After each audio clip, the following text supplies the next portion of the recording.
UKM dan koperasi di Sumatera Utara itu lumayan banyak ya, Pak? Wah, kalau UKM di mana-mana banyak. Mungkin hampir 80-90% ya. Kalau saya lihat misalnya nih datanya ya, koperasi di Sumatera Utara aja ada 4.593 unit. Itu terutama konsumen itu 2.305 unit. Terus produsennya 1.155 unit. Sedangkan simpan pinjam ada 575. Jasa 400 unit. Pemasaran 157 unit. Banyak, cuma kan kecil-kecil rata-rata. Nah, satu hal juga yang mungkin bisa dijual di sana, itu selain wisata alam itu kan, kalau kita belajar dari Thailand, itu kan wisata kuliner.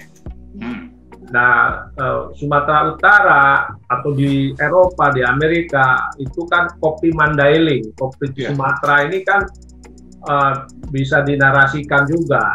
Nah, itu kan di sana itu harus mulailah diundang barista-barista kelas dunia ke sana, field visit ke kebun kopi, kopinya misalnya dibikin organik begitu ya. Terus di situ kafe-kafenya udah mulai bagus begitu. Nah, yang penting juga di Medan ini soal hospitality. Nah, hospitality ini kan katanya nggak mudah kalau orang Batak kan.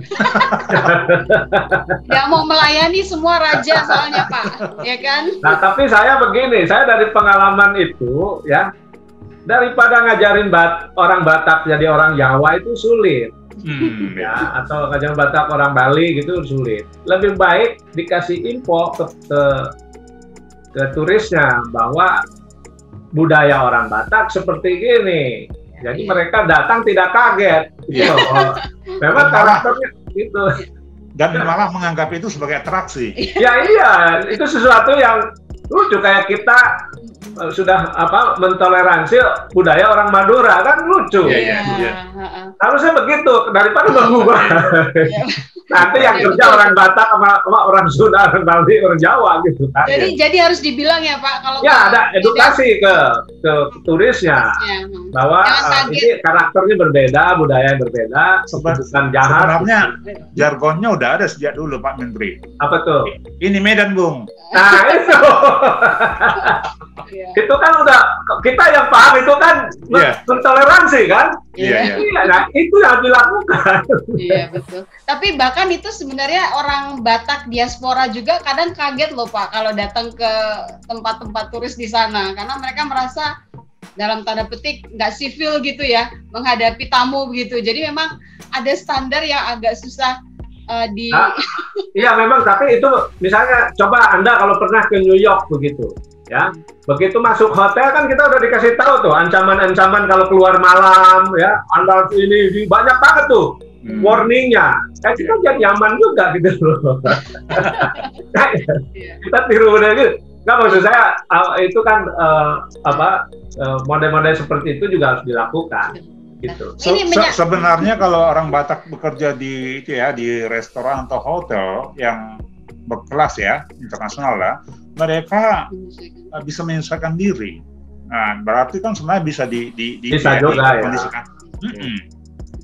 Nih, Pak Menteri, kemarin ini kan baru melepas 8 kontainer ya kopi Arabica Gayo ya yang di Aceh itu ya, Pak. Itu kan menarik. Nah, itu sebenarnya kan peran dari koperasi di sana ya, Pak ya, untuk menjaga kualitas maupun akses atau menembus pasar global. Di Sumatera Utara kan banyak juga kopi yang punya kekhasan gitu ya, Pak. Seperti tadi Pak Menteri bilang kopi Mandailing ya kan? Litong, Sidikalang. Arabica yang cukup bagus gitu. Nah, persoalannya apa ya, Pak? Kalau belajar dari sana kesuksesan di Aceh ya? Sebenarnya ada teman yang sudah mulai masuk dan bikin pelatihan dengan Bupati Humbang Hasundutan. Itu dari Ranin Kopi di Bogor. Nah, Ranin Kopi itu kan anak-anak IPB, jadi udah bikin sekolah sebenarnya, cuma mungkin belum reguler ya, untuk mengedukasi petaninya dan juga soal kualitas kopinya. Nah, tapi memang problem di kita itu memang karena kepemilikan kebun atau lahan-lahan pertanian ini kan sempit-sempit kan, petani perorangan berlahan sempit. Nah, tidak ada corporate farming kan. Nah, itu yang sulit untuk membuat standar produk yang konsisten gitu ya. Termasuk juga tingkat kesejahteraannya karena tidak dalam skala ekonomi. Nah, kami itu punya ide tentang korporatisasi petani-petani kecil perorangan itu dalam dikonsolidasi lewat koperasi. Nah, sehingga masuk dalam skala ekonomi, standar mutu dan lain sebagainya itu bisa terjamin, dan petani-petani perorangan itu yang kecil-kecil tidak langsung berhadapan dengan buyer atau dengan market, karena mereka bisa didikte itu soal harga dan lain sebagainya. Nah, nanti yang berhadapan dengan market itu adalah koperasinya, sehingga si petaninya konsentrasi memelihara kebunnya supaya produktif gitu. Di mana kejualnya harus ada kepastian dibeli oleh koperasi baru ke buyer, apa eksportir atau lokal market. Nah, ini kami sedang kembangkan di beberapa tempat. Antara lain di mana, Pak Menteri? Misalnya untuk kopi kami di Jawa Barat kan ada Classic Bean ya yang sudah cukup bagus. Itu juga yang dipakai oleh kami sebagai model. Karena Classic Bean juga sudah ekspor ke banyak negara. Yaitu mereka lewat koperasi lalu dikonsolidasilah petani-petani kecilnya ini. Nah, kemarin di Gayo di Aceh Tengah di Bener Meriah ada sedikitnya ada 3-4 koperasi yang sudah bagus. Ya, mereka bahkan punya direct access menjual langsung ke Starbucks, ke Nespresso di Swiss misalnya. Mereka juga terhubung dengan jaringan kafe-kafe fair trade di Eropa dan Amerika yang beli langsung ke mereka. Nah, sehingga standarisasi produk mulai dari on-farm sampai ke off-farmnya sudah cukup bagus. Nah, model seperti ini saya kira yang perlu dikembangkan juga di Sumut. Karena kopi itu kan kita bicara kopi kan itu narasi global, ya. Itu saya setuju tuh, termasuk satu hal yang perlu di selain Mandailing ya, itu yang terkenal di dunia kan Mandailingnya. Walaupun sekarang ada Sidikalang, ada Lintong. Nah, Lintong itu di Humbang Asudutan itu. Ya. Nah, tapi banyak kan itu inisiatif individu atau kelompok kecil, Pak Menteri. Nah, sebenarnya mereka perlu dibantu oleh negara sebenarnya. Nah, dalam hal ini apa konsep Kementerian Koperasi untuk? Kami bisa perkuat koperasinya nanti, mulai dari pembiayaan. Ya, pembiayaannya koperasinya, nanti kita perkuat. Kemarin koperasi-koperasi di Aceh kami perkuat. Ya. Kami ada pembiayaan murah untuk koperasi, apalagi arahan Presiden harus masuk ke koperasi pangan. Gitu. Nah, selain lahan yang sempit, problem mereka adalah modal yang susah didapat, terutama dari lembaga keuangan perbankan. Sebenarnya begini, ada banyak pembiayaan di bank, termasuk KUR juga tahun ini kan naik jadi 253 triliun, sebelumnya 190 triliun. Dan untuk di on-farm, misalnya di petani, dengan 100 juta tanpa agunan, sekarang itu cukup untuk misalnya replanting pohon-pohon yang sudah tua atau penanaman baru per hektar, saya kira cukup. Nah, masalahnya kan itu disalurkan lewat bank. Ya. Nah, bank itu biasanya nggak mau masuk ke sektor real, sektor pertanian karena resikonya tinggi. Nah, terutama tidak ada jaminan produknya dibeli. Tidak ada jaminan produknya diserap market. Nah, ini yang harus dicari solusinya. Nah, solusi kami itu, makanya kita dorong petani-petani kopi itu gabung dalam koperasi. Nanti koperasinya diperkuat pembiayaannya sehingga koperasi yang membeli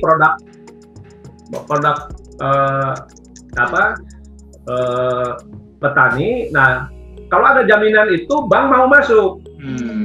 Nah, kami sudah bikin model di selain di Lampung yang Tanggamus, pisang Mas Kirana untuk ekspor, mitra dengan GGP. Jadi pembiayaan masuk dari BRI. Karena apa? Karena oleh ada kepastian pasar, produk petani akan dibeli oleh eksportir. Gitu. Lalu juga misalnya tambak udang di Muara Gembong, Bekasi. Nah, Mandiri mau biayain tambak rakyatnya karena ada kepastian dibeli oleh BUMN Perindo. Gitu. Nah, model seperti itu yang harus dibangun kelembagaan petani kopinya. Kira-kira begitu. Ya, kalau nah, ini yang kita mau masuk. Ya. Iya, kalau sepemahaman Pak Menteri sendiri di Sumatera Utara, peran koperasi di sana bagaimana ya Pak? Belum ke sana, masih model lama. Masih lama ya. Model lama kan paling banyak koperasi konsumen. Gitu. Okay. Ya. Jadi masih ada IPUA, tapi udah masuk di dalam rencana kita. Ya. Tahun depan tuh udah pasti jalan lah program-program tadi itu, kita akan masuk di situ. Ini terakhir soal digitalisasi ya Pak ya, digitalisasi ekonomi. Ini kan kita pandemi ini mengajarkan banyak hal ya Pak, termasuk ya itu tadi konsumen lebih memilih media digital. Nah, apakah pelaku UKM ini dan koperasi yang ada saat ini, terutama di Sumatera Utara, sudah menyadari itu Pak? Maksudnya mereka harus segera berbenah sehingga tidak tertinggal jauh gitu ya, untuk memuaskan konsumen gitu yang lebih menyukai media digital gitu Pak. Digitalisasi UKM lah gitu, bagaimana Pak? Saya kira waktu saya ke sana, saya kira mereka sudah sadar lah bahwa digitalisasi lah yang ini tak terhindarkan. Termasuk digitalisasi juga yang bisa menghubungkan petani di tingkat lokal, nelayan di tingkat lokal, UMKM ke market dunia, market nasional. Nah, problemnya memang digitalisasi juga tidak mudah. Selain soal literasi digital, yang kedua adalah juga kapasitas dan daya saing produknya. Karena kalau misalnya di market digital itu bersaing juga brand-brand besar. Ya. Nah, yang kebanyakan misalnya yang kita latih UMKM, terutama yang usaha mikro, masuk ke platform digital, misalnya onboarding di marketplace digital, itu banyak yang gagal karena kapasitas produksi mereka terbatas. Ya, kan untuk memenuhi market nasional begitu ada permintaan, responnya rendah, bahkan bilang barangnya nggak ada, itu pasti ditinggalkan, nggak akan dikunjungi lagi. Nah, selain itu quality. Nah, karena itu, tapi ini dari teman-teman e-commerce ada solusi, harus dikembangkan platform digital lokal di tingkat daerah. Nah, saya udah anjurkan beberapa daerah punya, seperti Jawa Barat punya, misalnya ya. Nah, seperti itu yang harus dikembangkan. Nah, tapi yang sudah siap kita dampingi, kita onboarding. Nah, salah satunya nanti kita akan bikin di Medan ya untuk pelatihan digitalisasi. Dan bisa nanti pesertanya dari sana, dari Toba juga. Oke. Pak Menteri, sektor UMKM ini kan yang paling banyak menyerap tenaga kerja, hampir 90% ya. Nah, sebab itu orang sangat berharap sebenarnya ke kementerian yang Bapak pimpin. Nah, pertanyaannya adalah sejauh ini masih lebih berfokus pada UMKM, sektor makanan dan kerajinan. Bagaimana dengan industri? Apakah sudah dipikirkan ke arah sana? Industri? Manufaktur maksudnya. Atau pengolahan misalnya Pak, pengolahan bahan baku atau buah-buahan gitu. Karena gini Pak, kemarin itu kami bercakap dengan petani mangga yang ada di Samosir. Dia kan termasuk tanaman endemik. Persoalan mereka adalah mangga-mangga itu tidak bisa diproses menjadi misalnya jus atau produk lain ya, seperti wine atau hand sanitizer gitu. Karena tidak ada industri kecil yang mampu menyerap hasil panenan mereka kecuali dijual sebagai buah. Padahal dia kan usianya nggak panjang ya kalau buah ya Pak, cepat busuk dan kemudian buang begitu. Nah, apakah kementerian yang Bapak pimpin ini tidak juga tertarik nggak masuk ke sektor itu ya Pak? Pengolahan tingkat yang kecil gitu, lokal gitu Pak? Ya, sebenarnya kita sedang mengembangkan ide tentang factory sharing atau rumah produksi bersama. Kenapa? Karena banyak misalnya produk-produk UMKM yang mutunya kurang baik karena diolah dengan peralatan produksi sederhana, bahkan merangkap dengan alat-alat dapur rumah tangga, sehingga sulit untuk mendapatkan izin edar misalnya dari BPOM. Pernah misalnya datang dari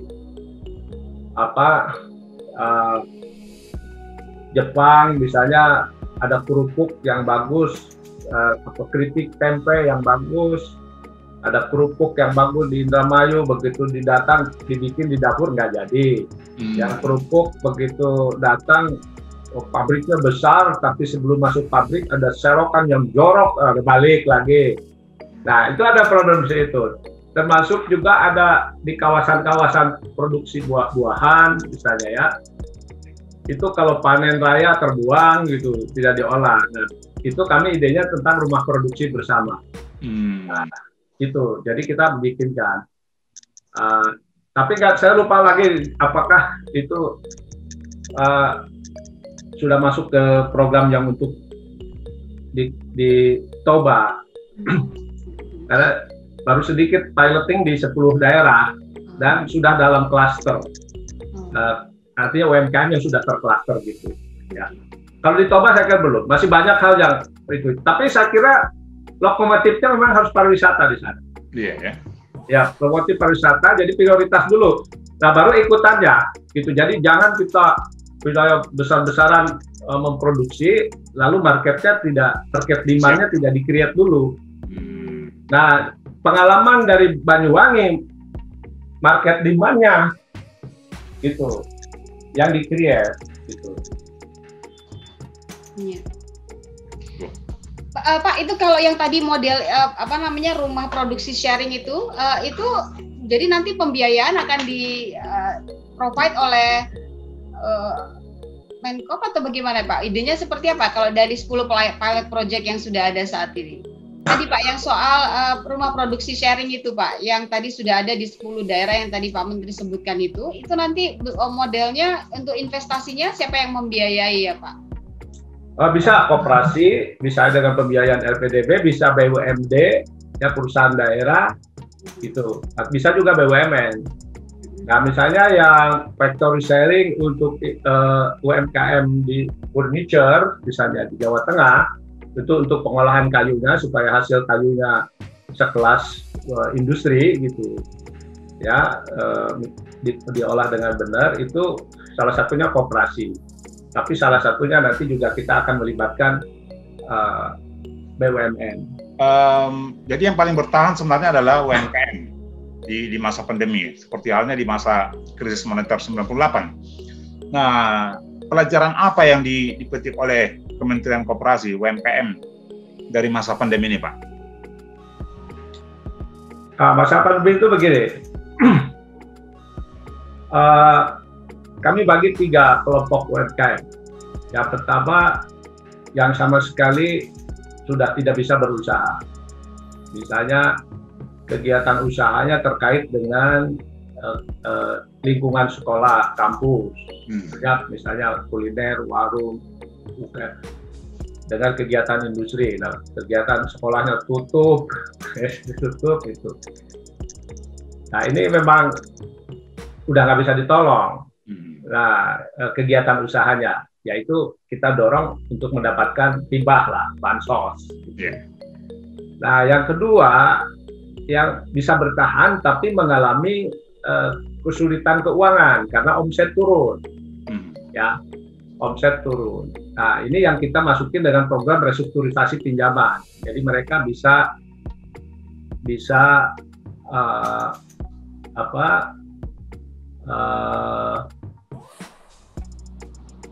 menunda cicilan dan bunganya, dan pemerintah mensubsidi bunga banknya, termasuk pajaknya dan lain sebagainya. Nah, yang ketiga yang growing,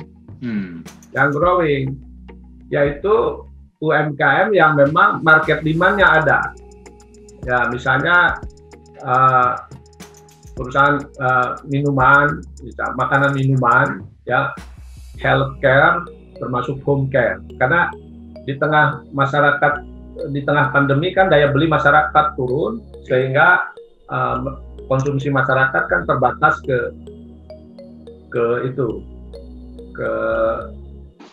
kebutuhan pokok. Ya. Nah, itu dan yang masuk ke digital. Nah, jadi pengalaman dari pandemi itu, maka yang bisa bertahan itu yang melakukan adaptasi dan inovasi produk. Adaptasi dengan market baru. Market baru kan sekarang lewat digital, karena nggak bisa pergi ke kafe, nggak bisa ke supermarket, belinya kan digital. Ya, mereka bikin misalnya makanan yang siap saji, ya, tapi packagingnya bagus, karena sekarang orang bukan beli yang murah, tapi yang juga higienis, karena takut virus kan, gitu. Nah, itu lalu yang misalnya di Jawa Tengah di awal-awal saya dimanyunin oleh industri batik, gitu, pengrajin batik, karena nggak ada lagi pesta, nggak ada ke kantor, gitu, batik-batik keren nih, baju bagus, baju ke pesta, baju kantor nggak laku kan? Nah, tapi mereka pinter. Kurang dari sebulan saya ke Jawa Tengah lagi, mereka udah senyum-senyum. Mereka banting setir, bikin pakaian rumah, daster, ya, itu laku keras, gitu. Nah, jadi UMKM tuh pinter juga mereka adaptasi, ya. Dari tadinya kafe jualan misalnya kemasan-kemasan makan. Jadi adaptasi dan inovasi produk. Adaptasi dengan market yang baru, market baru itu online sekarang gitu. Lalu inovasi produknya bagaimana bisa menjual lewat online, kemasan-kemasannya, cara menjualnya, dan industri rumahan makanan menjadi tumbuh sekarang ini. Jadi tahun lalu datanya tuh 26% meningkat penjualan di online, khusus untuk makanan minuman, home care, dan healthcare. Ya. Kira-kira gitu ya. Saya masih ada acara lain, tapi nanti data-data saya kirim ya. Oh iya udah, oke deh Pak, baik. Ya, nuhun Kang. Nuhun Kang. Kapan-kapan kita ketemu ya hari ini. Boleh, nanti kita ketemu ya Kang. Nanti kalau saya ke sana, saya ajak ya. Oh boleh, mantap. Ke Toba lah. Iya. Kita tunggu ya kabarnya Kang. Ya, makasih banyak Kang. Mari saya akhiri.